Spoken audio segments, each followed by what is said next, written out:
Welcome, everyone, to Zoom into Books this afternoon. We're very excited to start a new workshop series with multi-international award-winning author Don Helin. He has written 7 thrillers and 3 memoirs. Today, he will be conducting a workshop about writing short stories, and we are very excited about this workshop because there is a new competition this year, the Next Generation Short Story Awards, and it is a not-for-profit international awards program for authors of short stories. It's brought to you by the Next Generation Indie Book Awards, which is the largest book awards program in the world for independent publishers and authors, and the Independent Book Publishing Professionals Group. Don, welcome to Zoom into Books. Well, thank you so much, Kathy. I'm delighted to be here, and I look forward to our presentation. I'd like to just take a little time to kind of share with my writer friends a little bit about the Next Generation Indie Book Awards, because I was surprised to think about the fact that my goodness, I've been involved with that group. Gosh, for almost 10 years. I remember back in 2014, I was just really getting going on my thriller writing career. Because many of you know, I started out as a travel writer and learned from a workshop that was done by the Washington Post. And then I moved to suspense novels and I began writing novels. And at that time, it was hard to break in. And I was lucky to get a great publisher who helped me break in. And we submitted my first book, Secret Assault, that we had done for an Indie Book Awards. And I won. I won the Best Suspense Novel 2015 and got my citation. And you say, well, what does that mean? Well, it means a lot, because I like to think of the Next Generation Indie Book Awards as for the little guy. This is for the independent writer, independent publisher, people who may not have a whole line behind them. And so I was delighted when I heard that the Indie Book Awards was going to go into writing short stories and to try to help writers learn a little more about writing short stories, and at the same time reward them. If you're in a program where you can write a story and have somebody that cares and is interested review it, and you get an award for it, I mean, what a wonderful, wonderful opportunity. That's why I'm such a fan of the Next Generation Indie Book Awards. And when I heard last a year that, or earlier this year, that they were doing a short story program, a short story program, I thought, boy, what a terrific start, because a lot of writers are overwhelmed by trying to do a novel. And they say, well, maybe I can just start with a short story. And I would say that's a great place to start. And really, it's to celebrate the best short story writing. And it's inaugural year coming up now, and entries are open and will be until February for short stories of 5,000 words or less. And you say, do I qualify? And I have to say, are you an author in Canada, the United States, or even internationally that is going to write a 5,000 word short story, 5,000 words or less? And yes, you're certainly involved. And as I mentioned, the entries are going to be reviewed. You have until February to get your short story in. And what are the possibilities? I'll tell you, there are 25 categories and maybe even a couple more. I took a look, and they range from mystery to all different kinds of stories, and it's listed on the internet. So you can go to the Next Generation Indie Book Awards, the short story program, and get what and review what exactly you need to do, where you need to send your material.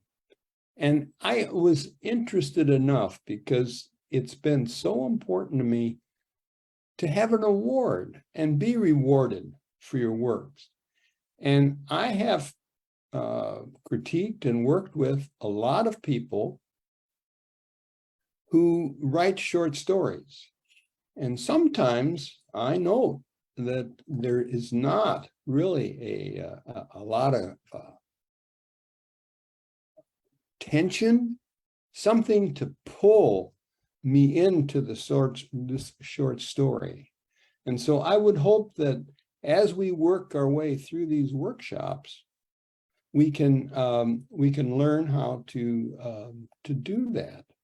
Now, let's what you want to start when you're working on a short story or a novel, and sometimes I would say sometimes even the other nonfiction, you can start. And where do you start? And you can start with a premise, and that's something that I think that we can look at. And let's see if I can get this up. Okay. Now, what you want to do is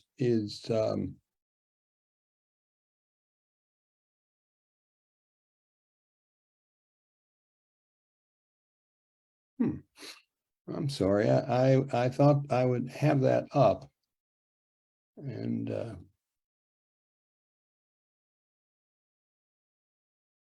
Dawn, you are sharing your screen. You just need to start the slideshow. oh, there it is, the play. I was trying to, there it is. Yeah, I was trying to hit I was trying to find the play, and I couldn't come up with it.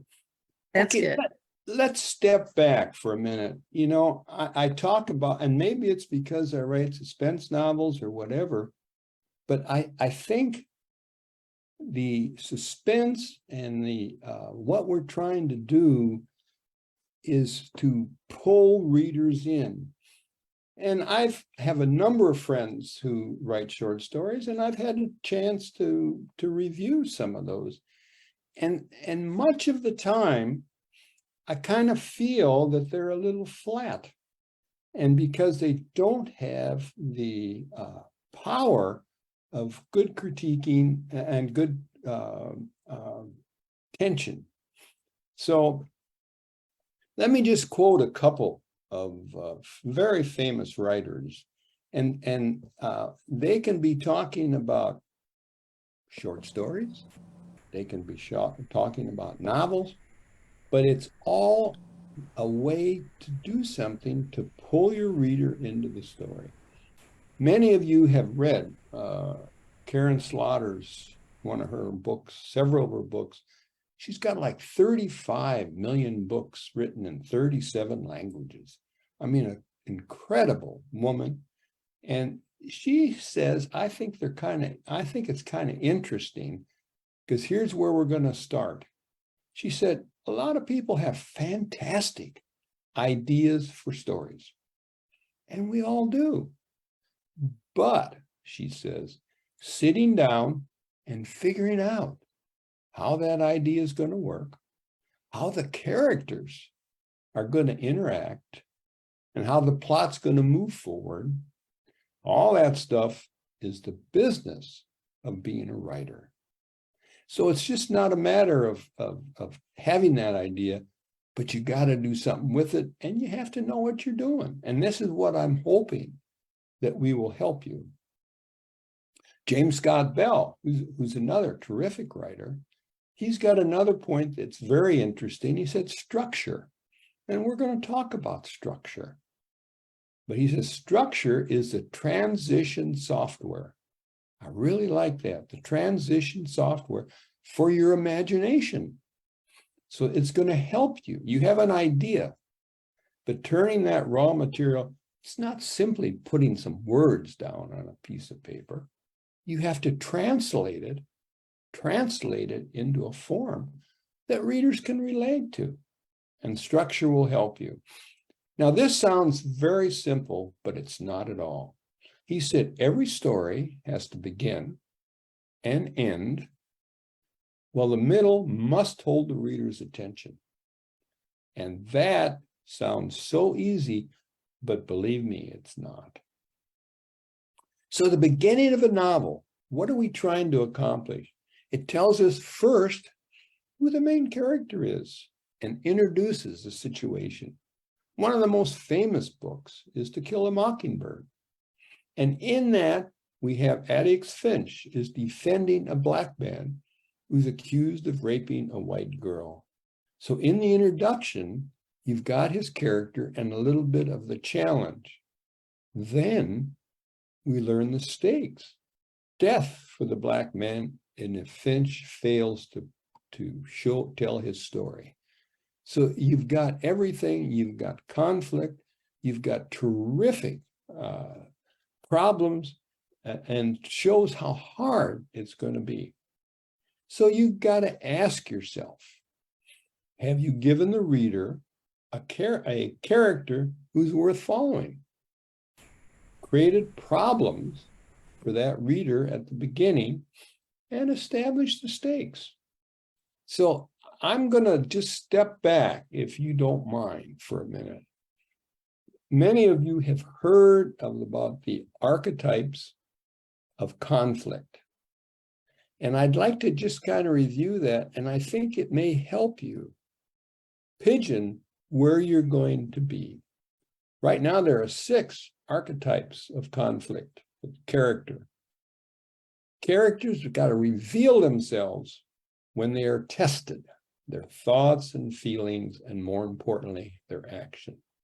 So let's look at these 6 archetypes. I know archetype's a big word, but it's really, when you think about it, it's pretty simple and it makes sense. The first archetype of character fission, conflict, is man versus self. And what does that mean? That means something that's going on inside of me and I'm fighting that. Now, what sort of examples do we have of man versus self? How about an addict? How about somebody who's fearful, somebody who's guilty, somebody who has PTSD or whatever? They have their own emotions, seem to be holding themselves in check. So man versus self is something, and I'll show where you can put that in to add that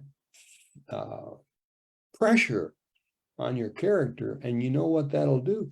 That will make their readers feel for him and want him to work, want to be able to do what he's trying to do. So let's do man versus man. Okay. What is that archetype all about? Could be mysteries, man versus man, good guy, bad guy. Could be thrillers. So many of our writings are man versus man.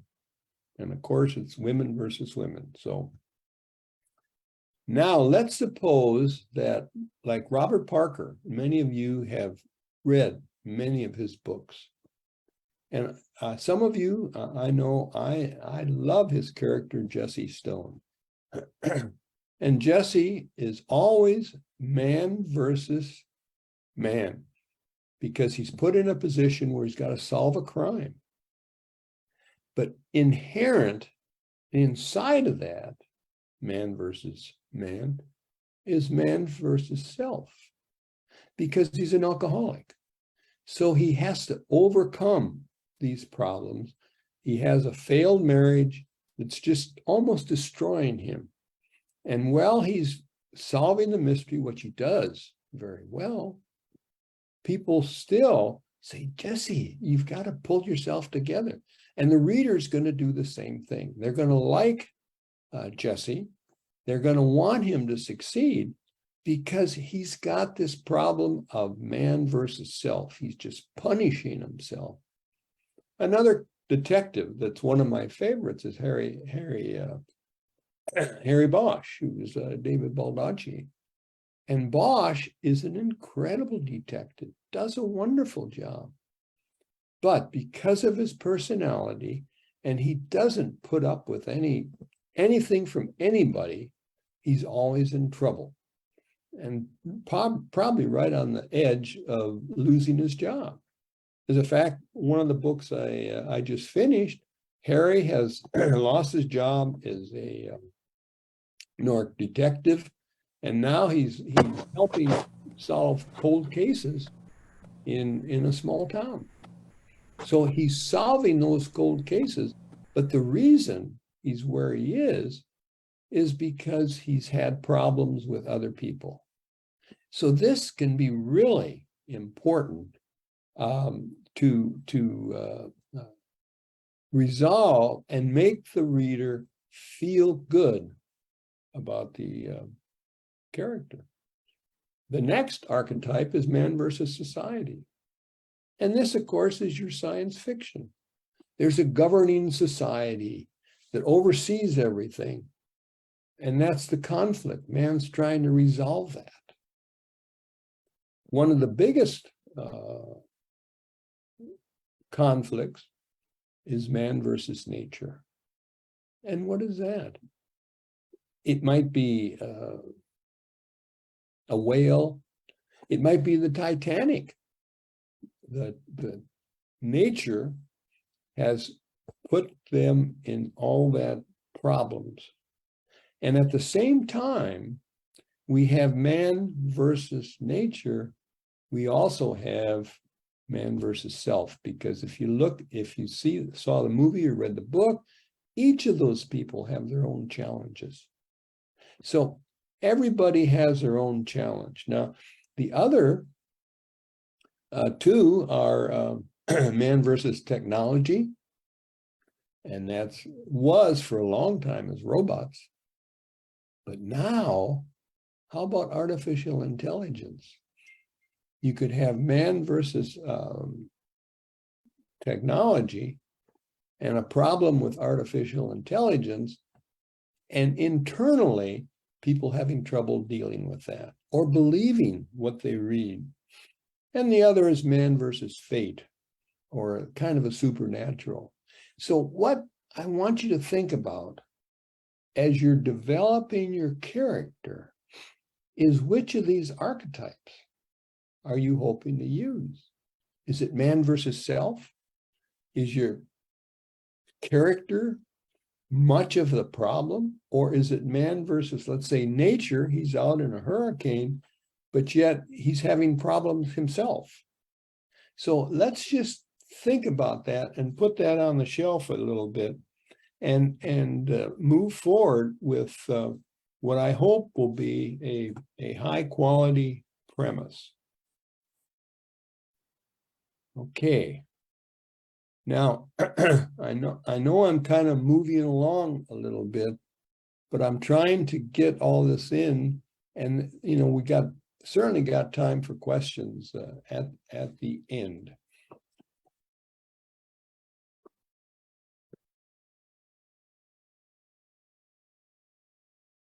Okay, the premise is a great way to start a story. What you're always trying to do is, first of all, you've got the stasis, which is kind of the steady state. If you notice, most times a story begins where things are just happening. And that is where you want to start, because what you're going to do is turn that upside down.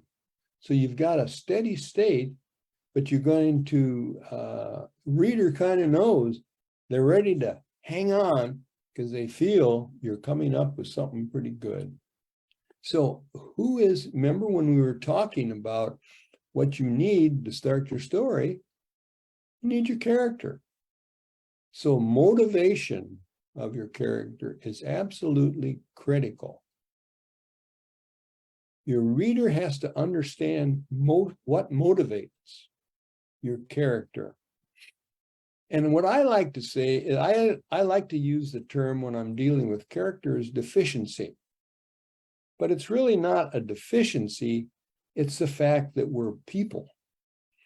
For example, my series character, Colonel Zach Kelly,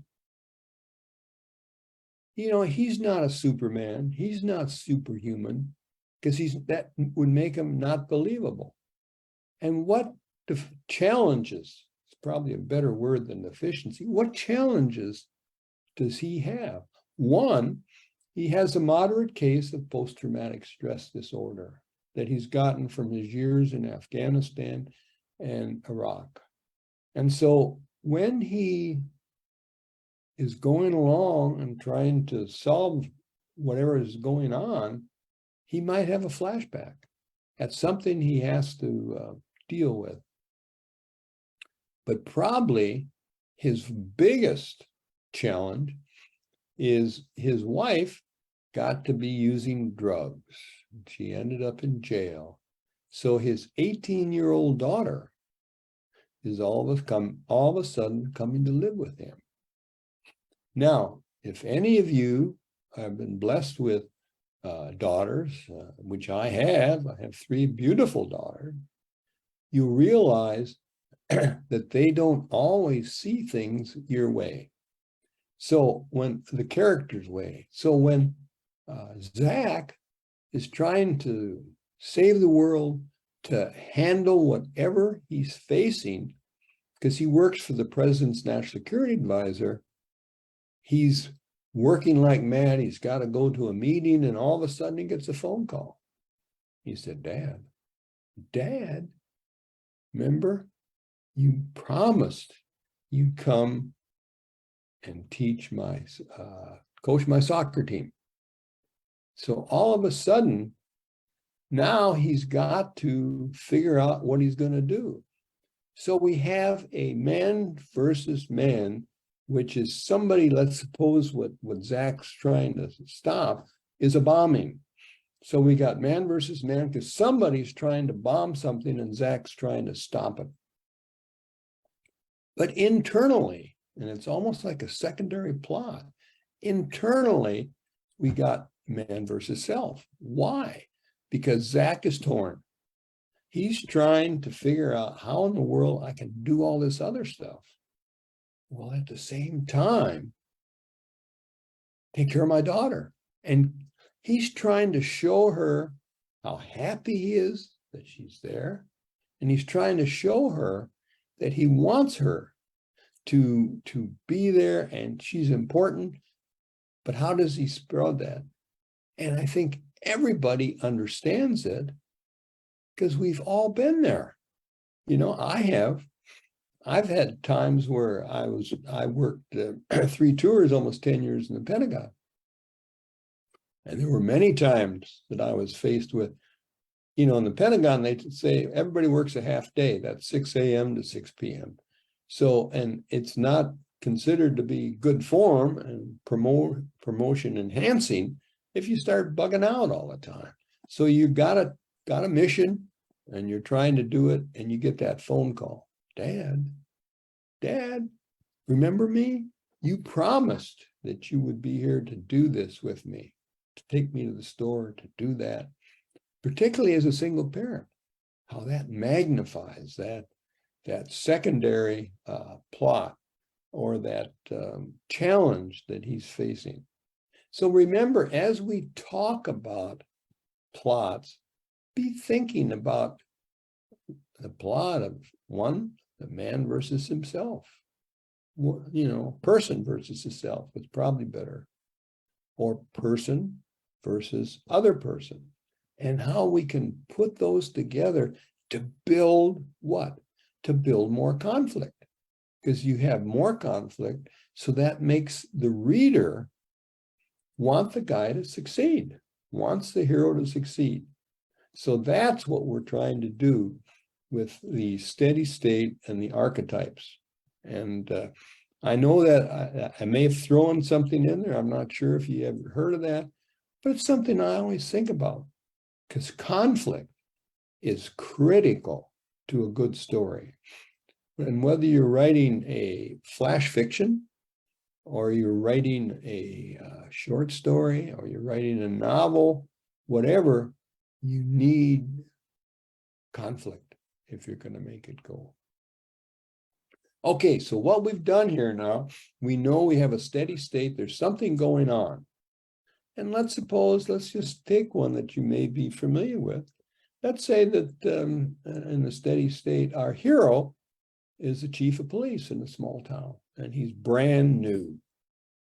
Okay, and the steady state is he's trying to learn his job, he's trying to get next to people, he's trying to understand what's going on. So now we want the quest. Something is blocking our hero, our protagonist, from accomplishing his quest. Let's say in our case, he wants to protect swimmers who are out swimming because there's been an alert that there's sharks in the water. So he's saying, we better not send people out. Well, the small town group says, wait a minute, it's the 4th of July. This is the height of our tourist season. You just don't understand that we cannot pull all those swimmers in. They have to go out. So the quest is that the conflict is building for our protagonist, because he's trying to convince these people that we need to do something, and we need to fix that and be careful. We can't allow somebody to get hurt. Then the next step is there's a constant pressure and response. Pressure and response as your conflict grows. For example, in our case, the pressure is from the town people who want the swimmers to be able to go out and enjoy the water, enjoy the 4th, and of course, they're enjoying the funding and the money they're making. Now, the response from our chief of police is he doesn't want that to do. He's worried. So what happens if somebody gets hurt? And it builds and it builds till finally we have what we call the change bomb. And that's the critical choice that happens with the chief of police, because somebody is bitten and killed by a shark. So all of a sudden, the people are all over him. Hey, you got to do something. You got to get rid of that shark. The pressure continues to build. And then that continues to grow until we end up with the reader and the character making a critical choice. How is he going to resolve that? And then eventually they're able to resolve it. So that's kind of the story. What you want to do is have conflict, and there's so many different types of conflict. Could we have had a conflict in this story about a hurricane coming? That's man versus nature. And they're afraid that if the hurricane comes, people might die. Yet the town may still say, well, let them swim. We want our money. We want them to be here. We want this to happen. And we say, no, what if that hurricane strikes? Or what if the storm strikes? There's all kinds of things in nature. So what do we have here? We have man against nature. And you know, you might end up with many.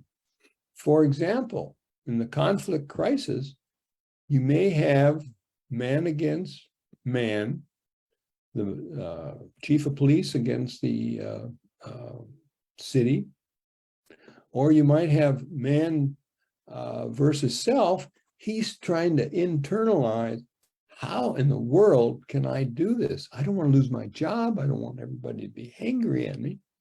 And then you have a bad storm. So we've got man against nature. So man against nature is striking with a shark. Man against nature could be striking with a hurricane. And you are the writer. You can create this situation. But what you want to do is make sure that you walk through these steps. You start out some sort of status, and you tell us about your character. And we want to understand what makes this character. We're this chief of police that we know in that small town wants to do well. His motivation is to be a good chief of police, but at the same time protect people. And so suddenly, when he learns about man against nature and the shark, he's saying, I'm worried about that. Now we've got a change bomb. A child is bitten and killed. And now the pressure and response continues to build. It built up to a brink where they have to make some really critical choices. And then finally, you end up with a resolution. Now, obviously, with your premise, it may be for you. You may not want to publish it other than maybe to some writer friends to get their opinions, because you don't want to give away your story. But these are the steps that if you walk through, I really think, and be thinking all the time about conflict, and on these steps and your various stages of archetypes of conflict, I think you can really put together a absolutely super story. And I think that's really important. The other thing I wanted to just briefly mention is that another example I picked one of my books, Long Walk Home. That's a story. It's a steady state. My hero and his daughter go to New York. His daughter's been living with him for 6 to 9 months, and they want to do something. So he said, I'd like to take you to Manhattan. We'll go see some plays. And oh, Dad, that's wonderful. I just knew it would be great. So my character is Colonel Zach Kelly, as I mentioned earlier. And his motivation is critical in that he really wants to create a relationship with his daughter. Well, they go to New York, and they find out that there's a problem with, she lives on one end of the Staten Island Ferry on the island. And all of a sudden, the change bomb, there's a conflict crisis. And believe it or not, the Staten Island Ferry is kidnapped, is taken, and all of a sudden, my hero finds out that his daughter was on the ferry. Now, here's pressure. Just think about the pressure that would be on him to try to figure out. He's trying to find what happened to Laura. There may be some problem with the mafia. So he's got to respond to all those sorts of things. And so this gave me an opportunity to work through kind of that steady state and help the readers learn and be pulled in to my story, learn about what's happening, what it means. So I think that's probably enough, Kathy, to kind of start with this and help our readers, listeners, understand a little bit about the steady state. That's excellent. Those are all great points for starting short stories or a novel. I think you really broaden the subject area there. We do have a few questions. Okay, great. One's from a beginning writer who wanted to know, should they start with an outline or not? That's that's an incredibly interesting point. And I have a number of friends who use outline all the time. I have not done that, and it's because if I'm going to sit down and write an outline, then I think to myself, why don't I sit down and start the story? But what happened, I got to tell you, what happened to me, and it's happened a couple of times. My first book, I had a great first third of my book, and things were happening. And then I was having trouble with the middle. But then I had a great something on the end, So I had my first part, I had my second part, but I didn't have it tied together. And there is a cost of business of not doing an outline. And some of my friends who do outlines just can't believe the guys that do it on your own. But I think I get almost bored doing an outline, and I'm better off just starting writing. But it's really interesting. I know lots of times I'll be sitting there and looking off into space, and my wife looks at me and she said, "Don, what are you doing?" I'll say, "Oh, I'm writing." And lots of times I may not write an outline, but I'm kind of working with it up in my head. And that way I can kind of play with it and move forward. And there comes a time that you have to get it all down and get started on it. And remember, the other thing that I always tell my friends is that writing is rewriting. If you're going to try to write a quality short story, I'm here to tell you, you're going to do it a number of times to make it, particularly if you want it to be just right.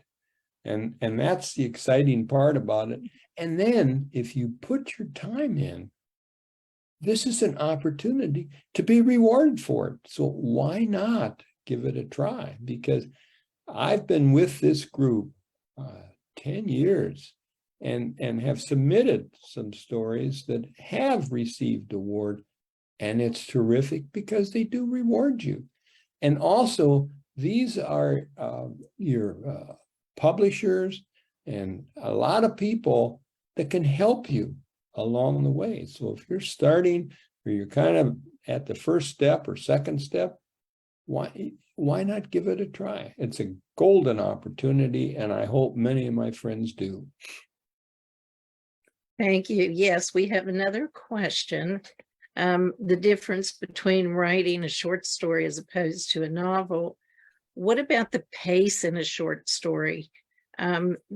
For this particular competition, it's a limit of 5,000 words. So Right. You want to talk about pace? Absolutely. I think pace is critical. I think that when you start, I have a number of friends. Lee Childs was a memoir for me, a mentor for me when I was with International Thriller Writers.